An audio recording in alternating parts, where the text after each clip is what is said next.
देख चुके हैं अभी तक। चैप्टर में हम देख चुके हैं पोषण क्या होता है। इंट्रोडक्शन में देखा था कि हम प्रक्रमों के बारे में पढ़ने वाले हैं पूरे। सबसे पहले हमने देखा पोषण क्या होता है, और उसी पोषण के अंतर्गत हमने दो चीजें सीखी, एक पहला स्वपोषण और एक परपोषी पोषण। स्वपोषण में हमने देखा प्रकाश संश्लेषण कैसे काम करता है, पौधों में रंध्र क्या होते हैं, कैसे हरित लवक जो है वो प्रकाश संश्लेषण में मदद करता है, और प्रकाश संश्लेषण किस प्रकार से ग्लूकोज निर्माण करते हैं पौधे। और तीन प्रकार की प्रोसेस यहाँ पर होती है, जिसमें कार्बन डाइऑक्साइड गैस और पानी को जो है वो कार्बोहाइड्रेट यानी कि ग्लूकोज में कन्वर्ट किया जा रहा होता है। ये हमने प्रकाश संश्लेषण के बारे में जाना। एक प्रैक्टिकल भी देखा था जो कि रंध्र के ऊपर था या हरित लवक के ऊपर था। दोनों अलग अलग प्रैक्टिकल थे, दोनों देखे थे आपने। और उसके बाद जो देखा हमने परपोषी पोषण या विषम पोषी पोषण देखा, दोनों ही एक ही चीज है।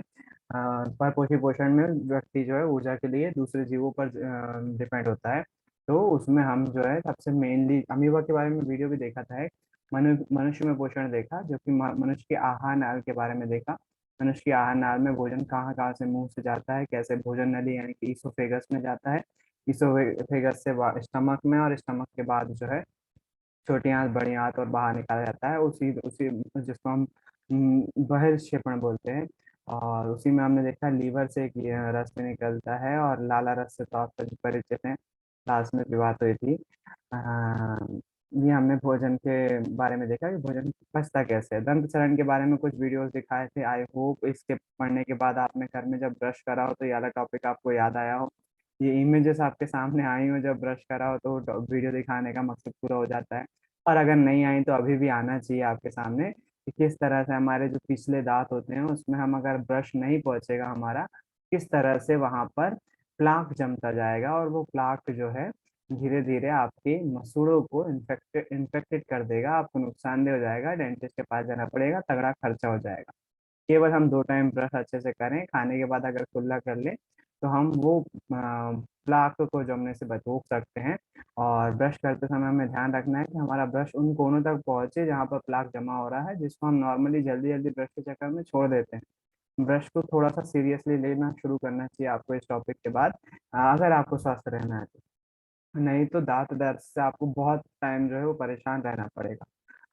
परेशान रहने में और कोई बात नहीं है, आपका टाइम वेस्ट होता है इन सब चीज़ों में जब हमारी तबीयत खराब होती है, हम जानते हुए भी अपने शरीर का ख्याल नहीं रखते हैं, तो आगे वो चीज़ जो है वो जबरन में हमको परेशान करती है, और हम जो है उसके चक्कर में बहुत सारा अपना टाइम वेस्ट कर देते हैं।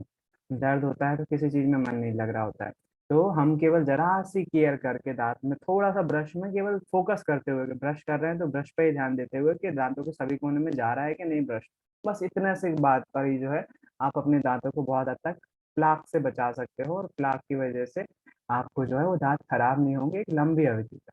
हाँ, बुढ़ापे में तो कॉमन सी बात है वो होना, होंगे ही, लेकिन अगर आप मेंटेन नहीं करोगे तो और ज्यादा हो जाएंगे। उसके बाद हमने देखा कि श्वसन क्या होता है। श्वसन के लिए हमने एक चूने के पानी की अभिक्रिया भी देखी, कैसे जो है वो श्वसन के दौरान वो निकलती है, और आपने सभी ने क्लास में भी करा हुआ है। इस अभिक्रिया में क्या होता है, चूने का पानी जिसका नॉर्मली फॉर्मूला जो होता है, रासायनिक सूत्र जो होता है, वो कैल्शियम हाइड्रोक्साइड होता है, COH का होल ट्वाइस होता है, और उसमें जब हम कार्बन डाइऑक्साइड गैस प्रवाहित करते हैं तो वो कन्वर्ट हो जाता है CaCO3 मतलब कैल्शियम कार्बोनेट में, और कैल्शियम कार्बोनेट के साथ साथ बनता है पानी। तो वो चीज़ें अभिक्रिया होती है, और शायद मैंने आपको पढ़ाया भी है क्लास में, जब ये पढ़ा रहे थे अभिक्रिया, तो उसमें जो हम गांव में जो चूना पोतते हैं उस तरह से कैसे वो सूखने के बाद ज़्यादा चमकीला हो जाता है, उसके बारे में एक्सप्लेन भी किया हुआ है क्लास में। तो वो चीज़ आपको याद ही होगी, और रिएक्शन भी आपको याद होगी। रिपीट इसलिए कर दिया है क्योंकि आंशिका जैसे आंशिका और या कोई और क्लास में उस टाइम नहीं होगा, तो एक बार थोड़ा सा दिमाग में क्लिक हो जाएगा कि ये सब चीज़ें भी थी या ये सब चीज़ें हो चुकी हैं। पिछले अनुभाग में मतलब इसमें उसके बाद हमने क्या देखा, जैसा कि जय ने बताया, जो श्वसन होता है वो ऑक्सीजन की अनुपस्थिति में भी होता है, ऑक्सीजन के अभाव मतलब कम ऑक्सीजन की उपस्थिति अनुपस्थिति भी, उपस्थिति भी थोड़ा सा कम ऑक्सीजन होती है वहां पर भी श्वसन हो रहा होता है। और उपस्थिति ऑक्सीजन की उपस्थिति से तो भी श्वसन हो रहा होता है, मैक्सिमम हो रहा होता है ऑक्सीजन की उपस्थिति में, जो कि क्रिया कहाँ होती है, माइटोकॉन्ड्रिया में होती है, और इस केस में कार्बन डाइऑक्साइड गैस जल और ऊर्जा बनाते हैं।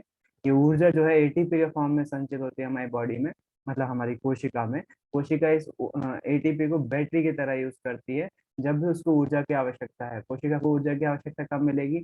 जब उसको अपने जैसी नई कोशिका बनाना हो, या फिर अपनी कोशिका को विभाजित करके नई कोशिका बनाना हो, या फिर कोशिका में कुछ टूट फूट हो गई है तो उसको रिपेयर करना हो, तो उसके लिए उसको ऊर्जा की आवश्यकता होती है। और वो ऊर्जा कहाँ से लेती है? एटीपी के फॉर्म से लेती है। तो एटीपी, कल फुल फॉर्म भी बताया था, एडिनोसिन ट्राइफॉस्फेट होता है एटीपी का नाम। और एक तरह से ये बैटरी के रूप में रहता है, और कोशिका जो है ऊर्जा एटीपी के रूप में संचित करती है, जो श्वसन के दौरान जो ऊर्जा निकली तो एटीपी के फॉर्म में संचित करती है। इसका फुल फॉर्म पूछा जा सकता है, 10th की बुक में इसका फुल फॉर्म नहीं मिलेगा, 9th की बुक में लेकिन आप पढ़ चुके हो, इसलिए इंपॉर्टेंट है वो चीज, आपको पता होना चाहिए।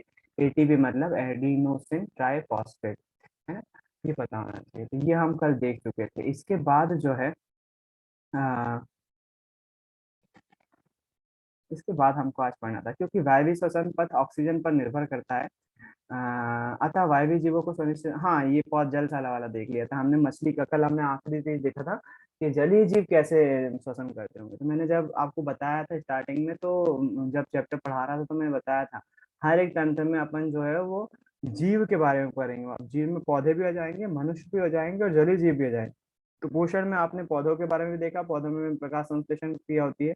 मनुष्य की आहार नार देखिए, जिसको विषम पोषी पोषण कहते हैं। श्वसन में जो है, श्वसन में आप जलीय जीव के बारे में भी देख रहे हो, और उसके बाद इंसान के बारे में भी देखोगे।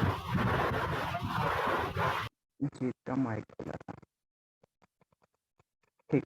तो जो जीव जल में रहते हैं वह जल में विलय ऑक्सीजन का उपयोग करते हैं, क्योंकि जल में विलय ऑक्सीजन की मात्रा वायु में ऑक्सीजन की मात्रा में तुलना में बहुत कम है। इसलिए जलीय जीवों की श्वास दर स्थलीय जीवों की अपेक्षा द्रुत होती है। यहाँ पर समझ लीजिएगा, ऑब्जेक्टिव टाइप बनता है यहाँ पर। अगर हम जो ऑक्सीजन, क्योंकि जल में विलय ऑक्सीजन की मात्रा वायु में ऑक्सीजन की मात्रा में तुलना में बहुत कम है। हम जो ऑक्सीजन ले रहे हैं वो फिर भी वायु में बहुत ज्यादा मात्रा में मौजूद है, लेकिन जल में ऑक्सीजन थोड़ी सी कम होती है वायुमंडल की तुलना में। इसीलिए जलीय जीवों की श्वास दर स्थलीय जीवों की तुलना में द्रुत होती है। द्रुत मतलब होता है तेज होती है। तो जो जलीय जीव होते हैं उनकी श्वास दर मतलब की जो हार्ट रेट होती है, वो मनुष्यों की तुलना में ज्यादा तेज गति से चलती है। क्यों? क्योंकि वहां पर ऑक्सीजन कम है, उनको जल्दी जल्दी उनका हार्ट जो है वो जल्दी जल्दी बीट होता है। मतलब दूसरे शब्दों में कहें तो जलीय जीवों का बीपी ज्यादा होता है ना, उनकी हार्ट रेट तेज होती है हमारी तुलना में। क्यों? उनको बहुत मेहनत करना पड़ रही है जल में से ऑक्सीजन निकालने में। मछली अपने मुंह के द्वारा जल लेती है तथा बलपूर्वक इसे क्लोम तक पहुंचाती है, जहाँ विलय ऑक्सीजन रुधिर ले लेता है। क्लोम मतलब वही जो गल पड़े होते हैं ना, जहाँ पर उसी भाग को क्लोम भी बोलते हैं। हाँ, क्लोम और गलफड़ एक ही, लगभग लगभग। क्लोम वो जो बाहरी जो खुलता है ना इसका, उसको ही क्लोम बोलते हैं। स्थलीय जीव श्वसन के लिए वायुमंडल की ऑक्सीजन का उपयोग करते हैं। विभिन्न जीवों में ऑक्सीजन भिन्न भिन्न अंगों द्वारा अवशोषित की जाती है। अब हम धीरे धीरे फेफड़ों की तरफ बढ़ रहे हैं, इंसान की तरफ बढ़ रहे हैं। इन सभी अंगों में एक रचना होती है जो सतही क्षेत्रफल को बढ़ाती है, जो ऑक्सीजन बाहुल्य वायुमंडल के संपर्क में रहता है। क्योंकि ऑक्सीजन व कार्बन डाइऑक्साइड का विनिमय इसी सतह के आर पार होता है, अतः यह सतह बहुत पतली और मुलायम होती है। इस सतह की रक्षा के उद्देश्य से ये हमारा शरीर के अंदर अवस्थित होती है। अतः इस क्षेत्र में वायु के आने के लिए कोई रास्ता होना चाहिए। इसके अतिरिक्त यहाँ ऑक्सीजन अवशोषित होती है। उस क्षेत्र में वायु अंदर और बाहर होने के लिए क्रियाविधि होती है। मनुष्य में वायु, अब फेफड़ों के बारे में बात करेंगे। मनुष्य में वायु शरीर के, अभी पहले ये पढ़ लेते हैं फिर उसका रियल फेफड़े देखेंगे। जो पढ़ रहे हैं उसको रियलिटी में अप्लाई करेंगे, रियल में क्या होता है। वायु शरीर के अंदर नासा द्वारा जाती है, नाक के द्वारा जाती है। यहाँ पर आपको दिख रहा है जो मुख गुहा होता है, मुख गुहा और नासाग्र, नासा द्वार मतलब कि नाक के द्वारा जो हवा जाती है वो यहाँ पर सेम पाथ होता है। तो आप जब गला आ करते हो और जो आखिरी वाली दीवार दिखती है, तो उससे सांस भी उसी रास्ते से जा रही होती है, खाना भी उसी रास्ते से जा रहा होता है ना। तो हम एट ए टाइम जो है वो दोनों काम नहीं कर सकते, खाना भी खा रहे हैं और उसी दौरान सांस भी, हाँ आप बोलोगे लिया जा सकता है, लेकिन दोनों के पाथ अलग अलग होते हैं, दोनों के मार्ग अलग अलग होते हैं। जो कि मैंने क्लियर भी किया है, रियलिटी में क्लियर किया है आपको, कि वो वाले जो आपको कंकाल दिखाया था, जो उन्होंने काट कर दिखाया था कि नासिका द्वार में जो एपिग्लोटस होता है वो किस तरह से खाने और नाक को उनसे आने वाली हवा को अलग कर रहा होता है। नासादार द्वारा जाने वाली वायु मार्ग में उपस्थित महीन बालों द्वारा निस्पंदित हो जाती है, जिससे शरीर में जाने वाली वायु धूल और दूसरी अशुद्धियां रहित होती है। बोलना ये चाह रहे हैं जो नाक में बाल होते हैं वो धूल आदि की कणों की अशुद्धियों को बाहर ही रोक देते हैं, अंदर नहीं जाने देते। इसलिए नाक से सांस लेना श्रेष्ठ है, मुंह से सांस लेना श्रेष्ठ नहीं है। जब हम दौड़ भाग करते हैं, रनिंग करते हैं, तो हम मुंह से भी सांस लेने लगते हैं। क्यों? क्योंकि हार्ट जो है वो ज्यादा तेज गति कर रहा होता है, ऑक्सीजन की मात्रा ज्यादा चाहिए पड़ती है, तो हम नाक के साथ साथ मुंह से भी सांस ले रहे होते हैं। मुंह से एकदम से ज्यादा सांस जाती है, ऑक्सीजन अंदर जाती है, हमारी वो नैसर्गिक क्रिया है, ऑटोमेटिकली होने वाली क्रिया है। आप उसको कंट्रोल नहीं करना चाहिए, कोशिश करना चाहिए, लेकिन उस दौरान भी हमें नाक से ही श्वसन करें। हम मुंह से करेंगे तो धूल जाती है मुंह से, और वो हमारे लिए अच्छा नहीं है। इस मार्ग में श्लेष्मा की परत होती है, जो इस प्रक्रम में सहायक होती है। श्लेष्मा यहाँ पर जो मतलब हमारी नाक होती है, नाक मतलब ये बाहरी पोर्शन नहीं, अंदर वाली नाक जिसको हम छिनकते हैं या फिर आप बोलते हैं बाहर निकालते हैं ना, तो एक लिक्विड जैसा होता है नाक में। वो भी इसलिए होता है ताकि धूल के कण उसमें चिपक जाए, अंदर ना जा पाए। यहाँ से वायु कंठ द्वारा फुफ्फुस में प्रवाहित होती है। फेफड़ों को हर पूरी बुक में आपको फुफ्फुस ही बोलेंगे, वो फेफड़ों को फेफड़ा नहीं बोला है उन्होंने, फुफ्फुस बोला है। तो फुफ्फुस में प्रवाहित होती है। कंठ में उपास्थि के वलय उपस्थित होते हैं, यह सुनिश्चित करता है कि वायु मार्ग निपतित ना हो। यहाँ पर ऐसे वलय होते हैं, वलय मतलब रिंग फॉर्म जैसे होते हैं, रियल में अभी दिखाएंगे आपको। ये ऐसे रिंग जैसे फॉर्म होते हैं जो कि सुनिश्चित करते हैं कि वायु मार्ग निपतित ना हो, वायु मार्ग जो है वो कहीं ना कहीं से ब्रेक ना हो जाए, इस तरह से बोलना चाह रहे हैं। तो हमारी सांस इधर से आती है नाक के द्वारा या मुंह के द्वारा, श्वास नली से होते हुए फेफड़ों में जाती है। अब यहाँ फेफड़ों में, ये आपको जो ऊपर हड्डियां दिख रही हैं, इसको आपने अपने ऊपर भी महसूस किया होगा, ये पसलियां जिनको बोलते हो आप, ये पसलियां रहती हैं जो जिनके अंदर फेफड़े आपके दबे हुए रहते हैं। आप बोलोगे इस कंकाल की एक साइड पसलियां दिख रही हैं, दूसरी साइड नहीं दिख रही है। दूसरी साइड उन्होंने हटा दी है ताकि फेफड़े के अंदर देख पाओ आप अंदर क्या है। ये वाला फेफड़ा आपको जो है वो पूरा के पूरा दिखाई दे रहा है, रियलिटी में ऐसा दिखाई देगा। और ये इस साइड वाला आधा उन्होंने काट दिया है, ये काट दिया ताकि आप बता सको कि फेफड़े के अंदर क्या होता है। फेफड़े के अंदर इस तरह की संरचना होती है। और आखिरी में देखो आप, कुछ कुछ कूपिकाएं होती हैं। यही कूपिकाएं जिम्मेदार हैं और ली गई ऑक्सीजन को ब्लड में घोलने के लिए। आखिरी पार्ट है बिल्कुल। तो यहाँ पर से देखो कुछ श्वसन तंत्र के हमारे मेन पार्ट क्या है, नासा द्वार है। नासा द्वार के बाद कंठ है, श्वास नली जिसको बोलते हैं, श्वास नली और फूड नली, फूड नली जस्ट इसके पीछे होती है, जिसको हम ईसोफेगस बोलते हैं। फूड नली उपस्थित वलय जैसे होते हैं। यहाँ हमारे फुफ्फुस, फुफ्फुस मतलब फेफड़े हैं ये हमारी, और ऊपर पसलियां दी हुई है। पसली जस्ट फुफ्फुस के नीचे जो हमारी पसलियों के नीचे डायाफ्राम होता है। डायाफ्राम जो है वही इसको सांस लेने के लिए हमारे जिम्मेदार होता है डायाफ्राम। कैसे? अभी बता रहा हूँ इसके बारे में एनिमेशन दिखा के। और उसके अंदर हमारे जो होते हैं फेफड़ों के अंदर ऐसी नलिकाएं और ज्यादा बढ़ जाती हैं, और आखिरी में ऐसे कूपिकाओं के रूप में बनी हुई रहती हैं। श्वसनिकाएं लिखा हुआ है, यहाँ से ऑक्सीजन आती है इस नली के अंदर, और कूपिकाओं के माध्यम से रुधिर में मिल जाती है, मतलब रक्त में मिल जाती है ना। थोड़ा सा वेट करो, दिखा रहा हूँ ये सब चीजें। फुफ्फुस के अंदर मार्ग छोटी और छोटी नलिकाओं में विभाजित हो जाता है, जो अंत में गुब्बारे जैसी रचना में अलंकृत हो जाता है। गुब्बारे जैसी संरचना मतलब ये वाली संरचना, गुब्बारे जैसी रचना में अलंकृत हो जाता है, जिसे कूपिका कहते हैं। कूपिका एक सतह उपलब्ध कराती है जिससे गैसों का विनिमय हो सकता है। विनिमय मतलब कि आदान प्रदान, विनिमय मतलब कि आदान प्रदान, विनिमय हो सकता है। कूपिकाओं की भित्ति रुधिर में रुधिर वाहिकाओं का विस्तीर्ण जाल होता है। जैसा हम पसलियों जैसे हमारी जैसा हम प्रारंभिक वर्षों में देख चुके हैं, जब हम श्वास अंदर लेते हैं हमारी पसलियां ऊपर उठती हैं और हमारा डायफ्राम चपटा हो जाता है। इसके परिणाम स्वरूप बक्ष गुहिका बड़ी हो जाती है। इस कारण वायु फुफ्फुस के अंदर चूस ली जाती है और विस्तृत कूपिकाओं को भर लेती है। रुधिर शेष शरीर से कार्बन डाइऑक्साइड कूपिकाओं में छोड़ने के लिए लाता है।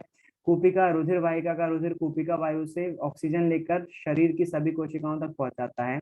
श्वास चक्र के समय जब वायु अंदर और बाहर होती है, फुफ्फुस सदैव वायु का अवशिष्ट आयतन रखते हैं, जिससे ऑक्सीजन के अवशोषण तथा कार्बन डाइऑक्साइड के मोचन के लिए पर्याप्त समय मिल जाता है। यहाँ पर थोड़ी सी लैंग्वेज थोड़ी सी टफ है। रियलिटी में यहाँ पर क्या होता है वो देखते हैं। यहाँ पर पायरोवेट के बारे में मैं सर्च कर रहा था कि पायरोवेट क्या होता है। तो पायरोवेट एक तरह का pyruvate is a versatile biological molecule, एक मॉलिक्यूल है जो कि 3 कार्बन से मिलकर बना, 3 कार्बन एटम से मिलकर बना हुआ रहता है। और इसमें 2 फंक्शनल ग्रुप होते हैं, एक कार्बोक्सिलेट ग्रुप होता है और कीटोन ग्रुप होता है। Pyruvate is involve in number of key biochemical processes including gluconeogenesis, which is synthesis of glucose. एक तरह से बस ग्लूकोज का विखंडन कर रहा होता है, ग्लूकोज का को संश्लेषित कर रहा होता है, सोख रहा होता है, अवशोषित कर रहा होता है, ग्लूकोज को काट रहा होता है ताकि ऊर्जा बनाई जा सके। तो पायरुवेट उसी को बोलते हैं, है ना। ग्लूकोज पहले कन्वर्ट होता है पायरुवेट में, और फिर पायरुवेट से फिर ऊर्जा बनाई जाती है बॉडी में। यहाँ पर हम देखते हैं ह्यूमन लंग्स बोलते हैं इसको। ह्यूमन लंग्स एनिमेशन के माध्यम से देखते हैं। ओह ये रियल लंग्स है, नहीं ये तो हार्ट जैसा दिख रहा है। देखेंगे इसको भी, बेफिक्र रहो, पहले एनिमेशन देख लेते हैं कैसे काम करता है और फिर रियल ह्यूमन एनाटॉमी भी देखेंगे। और ये हार्ट भी अभी हार्ट की जरूरत नहीं है क्या। पहले एनिमेशन देख लेते हैं एक बार कि हमारे फेफड़े कैसे काम कर रहे होते हैं। तो ये है, इस तरह से है हमारे फेफड़े, इस तरह से होते हैं, हड्डियां इन्होंने छुपा दी हैं, इनके ऊपर हड्डियां होती हैं। तो ये इस तरह के हमारे फेफड़े होते हैं। धीरे धीरे देखते हैं। ये हमारी श्वास नलिका होती है, जो वलय बोल रहे थे ना, ये अब अंदर अंदर का दिखा दिया उन्होंने कि इस तरह से होता है। अभी और उसको एक्सप्लेन करेंगे। आखिरी में जो है वो कूपिकाएं होती है, इस तरह की कूपिकाएं होती है अंदर फेफड़ों के, जो कि फूलती और सिकुड़ती रहती है। हवा जाती है तो फूल जाती है, सिकुड़ जाती हैं, और वह यही कूपिकाएं जिम्मेदार हैं ऑक्सीजन और कार्बन डाइऑक्साइड के आदान प्रदान के लिए। विनिमय आया था वहां पर, ऑक्सीजन अंदर जाती है, कार्बन डाइऑक्साइड गैस बाहर आ रही होती है ना। तो हम जब सांस लेते हैं तो क्या होता है देखते हैं। ये ऊपर की हड्डियां बता रहे हैं कि ये नीचे के डायफ्राम है, ये नीचे आप देख रहे हो ना, ये नीचे फेफड़े को फैलने और सिकुड़ने के लिए मदद कर रहा है। डायफ्राम ही नीचे का नीचे, ये है डायफ्राम। ये देखो, डायफ्राम ही फेफड़ों को सिकुड़ने और फैलाने के लिए जिम्मेदार है। और यही डायफ्राम हिचकी में भी ऊटपटांग तरीके से काम करने लगता है, इसी कारण से हिचकी भी आती है हमें, ऐसा माना जाता है। तो ये डायफ्राम ऊपर नीचे होता है। यहाँ पर जो है वो हमारे तंत्रिका तंत्र फैला हुआ है, जो कि सिग्नल भेज रहा होता है मस्तिष्क तक। कि हरे वाली चीज जो है वो जहाँ तक तंत्रिका तंत्र है, हमारे फेफड़ों को कंट्रोल कर रहा है, तो मस्तिष्क उस हिसाब से दिखा रहे हैं। ये हमारा एनिमेशन है फेफड़ों का। हम सांस ऐसे ले रहे होते हैं और फेफड़े जो है वो इस तरह से काम कर रहे होते हैं। और थोड़ा सा रियलिटी में भी देख लेते हैं कि रियल में हमारा लंग्स कैसे दिखाई देते हैं, हमारे फेफड़े कैसे दिखाई देते हैं। ह्यूमन एनाटॉमी में इस टॉपिक को कवर किया। वैपिंग में, वैपिंग मतलब कि जो सिगरेट पीते हैं ना, उसके कारण से हमारे फेफड़ों पर क्या असर होता है, वो उसकी स्टडी कर रहे हैं। ये हमारे फेफड़े हैं, है ना, रियलिटी में ऐसे दिखाई देते हैं। बॉडी ऐसी है, ये लीवर दिखाई दे रहा है आपको, हमारे फेफड़े यहाँ पर होते हैं, ये रियल बॉडी है। हाथ वगैरह यहाँ पर है, ये सर रखा हुआ है। तो देखते हैं। तो फिर से एक बार वो मुंह दिखा रहे हैं, वही काटा हुआ है, नाक से हवा जाती है, ये एरिया है नाक का। इसके पीछे स्पेस है, देखो उन्होंने अंदर डाल के दिखाया ना, नेजल कैविटी है, ये नाक के अंदर खुलता है। तो यहाँ से हमारी नाक से वो आती है गैस, और मुंह से भी वही द्वार है। ये वाला एरिया हमारा कॉमन रहता है, ओरल कैविटी जिसको बोल रहे हैं वो। तो ये वाला एरिया भी, हाँ, यहाँ पर एपिग्लॉटस होता है, ये एपिग्लॉटस है जो कि हवा और उसको अलग अलग कर रहा होता है। ये फेरिंग्स कहलाता है। ये वाला एरिया जो है वो फेरिंग्स कहलाता है, जो जो श्वसन नली में शुरुआत का एरिया है ना, ये फेरिंग्स कहलाता है। हिंदी में पता नहीं इसको क्या बोलते हैं। ये मुंह की बात हो गई, फिर उसके बाद शुरू होती है अपने फेफड़ों की, तो श्वास नली ये है ऊपर की। रिंग्स रियलिटी में ऐसे दिखाई देते हैं, ज्यादा कुछ क्लियर नहीं दिख रहा है। जब हवा भर आती है इसमें तो पाइप जैसा बन जाते हैं। ये रिंग्स हैं, ये एक साइड का फेफड़ा है हमारा, है ना। ये रिंग्स हैं, यहाँ पर ऐसा फॉर्म हो, यहाँ का दूसरा फजाइल का फेफड़ा इन्होंने हटा दिया है। तो यहाँ से जो है हवा जाती है इसके अंदर, फेफड़े के अंदर। एनिमेशन के माध्यम से भी दिखा रहे हैं। ये अंदर जा इस इन नलिकाओं से अंदर जाती है, एनिमेशन से देखो वो आखिरी कहाँ तक पहुंचती है, कूपिकाओं तक पहुंचती है ना। कूपिका इस तरह के बलून जैसा स्ट्रक्चर होता है, देखो। आखिरी में यहाँ पर होता है, तो ऑक्सीजन जो है वो यहाँ पर लाई जाती है, कहाँ पर, कूपिकाओं में। और कूपिकाओं से वो ऑक्सीजन कहाँ मिल जाती है, यहाँ पर देखो, कूपिकाओं से सोख ली जाती है रक्त के द्वारा, और रक्त उस ऑक्सीजन को कहाँ ले जाता है, ब्लड में घोलकर इस साइड ले जाता है। अच्छा, कोशिकाओं से जो कार्बन डाइऑक्साइड गैस आ रही है, कार्बन डाइऑक्साइड गैस आ रही है, वो वापस कहाँ आ जाती है, कूपिकाओं की सतह पर आ जाती है। तो कूपिकाएं दोनों काम कर रही हैं। ऑक्सीजन जो बाहर से लिया हमने, उसको रक्त में घोलने का काम भी कर रही है, जो कि लाल कलर से दिखाया गया है आपको। और ब्लू कलर से हमने ये जो कोशिकाओं ने कार्बन डाइऑक्साइड गैस निकाली, वो रक्त ला रहा होता है, ये भी रक्त ही है ना। ब्लू कलर से दिखाया हुआ, रियलिटी में थोड़ा सा डार्क रेड होता है, अलग दिखाने के लिए यहाँ पर अलग अलग कलर यूज किए हुए हैं।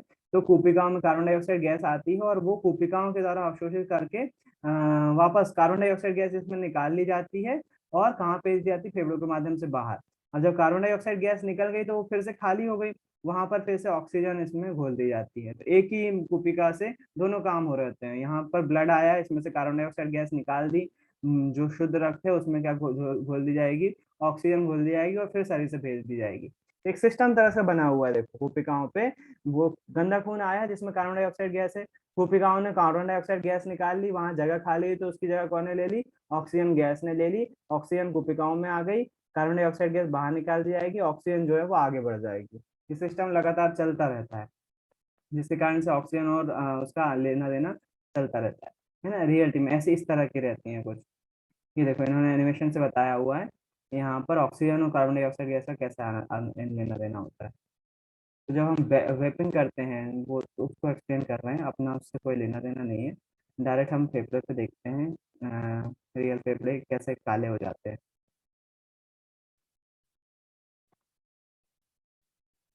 इस तरह के हो जाते हैं।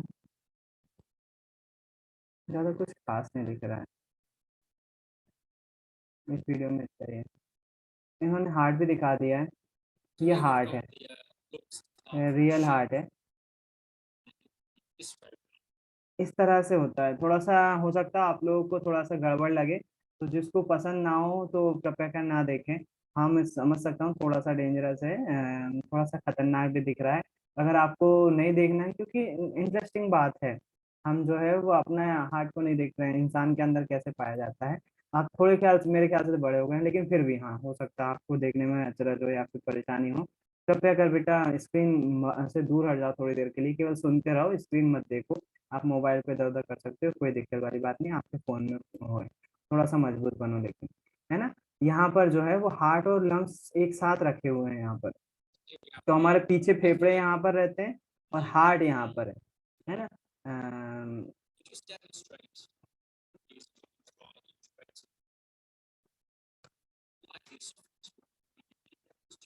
ये वाकई थोड़ा सा गंदा है। ये इसोफेगस है, भोजन नहीं, श्वास नली है, सॉरी। चेक किया, श्वास नली है। यहाँ से रिंग जैसे वलय होते हैं, यहाँ से हवाई जाती है, यहाँ से हवा जाती है फेफड़ों में। ज्यादा गंदा तो नहीं लग रहा है, किसी को दिक्कत तो नहीं है। कुछ ज्यादा ही सच में वो थोड़ा सा हैवी है। नहीं भैया, नहीं है दिक्कत। और कोई किसी को दिक्कत तो नहीं है बेटा? दिक्कत नहीं है तो आप फोन थोड़ा सा ऑफ कर सकते हो, स्क्रीन मत देखो, हेडफोन लगाए रहो, जो बोल रहा हूँ बस वो सुन लो, मत देखो आप। कट कर कर दिखा रहे हैं, अंदर से ऐसा दिख रहा है, थोड़ा सा ज्यादा ही गंदा है, रहने देते हैं इसको। मैं वीडियो शेयर कर दूंगा, आप देख लीजिएगा। उसकी जगह हम, ठीक भैया तो मैं समझ नहीं पाएंगे।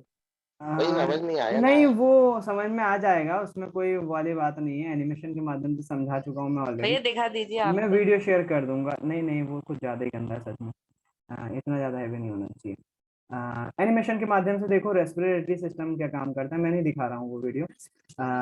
यूट्यूब पर सर्च कीजिएगा, आपको मिल जाएगा। कुछ भी नहीं है, जो चीज़ एनिमेशन में हम देख रहे हैं ना वही रियल चीज़ में है, वो थोड़ा सा ज़्यादा बच्चों नहीं, आपकी एज भी नहीं है उस हिसाब से वीडियो नहीं दिखाना चाहिए, मैं लीगली नहीं दिखा सकता हूँ उस चीज़ को, है ना। तो आप लोग उसको एक काम कीजिएगा अपनी तरफ से, यूट्यूब पर अगर आपको देखना है तो देख लीजिएगा। ये एनिमेशन के माध्यम से देखो वाकई श्वसन कैसे काम करता है हमारा।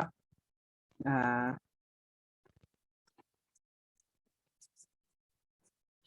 ये देखो हमारी हड्डी इस तरह से रहती है ऊपर, और इसके अंदर फेफड़े इस तरह के रहते हैं, है ना। तो ये सही चीज है, इसको देखो आप, इस तरह की हड्डियां हमारी पसलियां रहती हैं, और यहाँ पर डायफ्राम रहता है नीचे, ये नीचे डायफ्राम। डायफ्राम फेफड़ों को सिकुड़ने और फैलाने के लिए जिम्मेदार है, ऊपर के फेफड़े। ये इन्होंने हड्डियां हटा दी, अब केवल हमको फेफड़े दिख रहे हैं। और आप फेफड़ों के अंदर भी ये हमारे फेफड़े हैं, फेफड़ों के अंदर भी दिखाएंगे कि फेफड़े अंदर से कैसे दिखाई देते हैं। एनिमेशन ही सही है मेरे ख्याल से, रियल चीज थोड़ी सी डेंजरस है, वो नहीं चलता उसका मामला। ये सांस ऐसे जाती है, इसको ब्रोंकाई बोलते हैं। ये जो स्टार्टिंग में ये जो सांस नली जो दो हिस्सों में बटी है ना, इनको ब्रोंकाई बोलते हैं। और जो कोशिकाएं होती है उनको ब्रोंकोल्स बोलते हैं। ये यहाँ से ऑक्सीजन आई, ये देखो ब्लड में आ रही है। अम, ये ब्रोंकोल्स हैं। ये हमारी एल्वोलीज हैं, सॉरी कोशिकाओं को एल्वोलीज बोलते हैं। ब्रोंकोल्स ये छोटी छोटी नलिकाएं को, जो ब्रोंकाई होती हैं वो ब्रोंकोल्स में थोड़ी थोड़ी शाखाओं में बढ़ जाती हैं, और एल्वली ऐसे रहते हैं जिनको हम क्या बोलते हैं, कूपिकाएं बोलते हैं। वो कूपिकाएं इस तरह से बंधी हुई रहती हैं, खून की हमारी जो है धमनी शिराओं से इस तरह से रहती है। अंदर से भी सीन दिखा रहे हैं कि कैसे अंदर से, बहुत अच्छा एनिमेशन है, ये पूरी तरह से क्लियर कर देगा।